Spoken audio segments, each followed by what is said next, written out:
Pour assurer la prévention, Guillaume Pépi veut d'abord renforcer la signalétique. Les messages dans les gares et dans les trains vont changer dans les prochaines heures pour que la vigilance soit au carré, qu'elle soit décuplée. On a de la chance, on a 5 millions de paires d'yeux et de paires d'oreilles qui tous les jours sont dans les gares et dans les trains. Et ce sont des alliés précieux au cas où il se passe quelque chose de bizarre.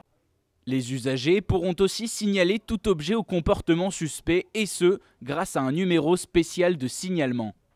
Dès le 1er septembre, je vous confirme qu'on aura un numéro d'alerte d'urgence, le 3117, qui permettra à toute personne qui voit quelque chose de bizarre dans une gare, dans un train, le long des voies, immédiatement de nous alerter et de voir s'il s'agit d'une vraie menace ou s'il s'agit de quelque chose de banal.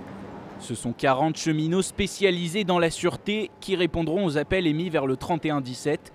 Autre piste envisagée par le président de la SNCF en coordination avec le gouvernement, le contrôle des bagages.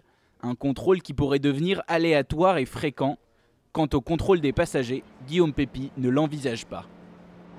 Si on mettait des portiques devant tous les trains, ça serait juste 20 fois ce qui se passe aujourd'hui dans les aéroports. Ce n'est pas une question de gros sous, c'est juste une question de faisabilité. D'ici la fin de la semaine, le gouvernement devrait lui aussi présenter ses mesures de sécurité.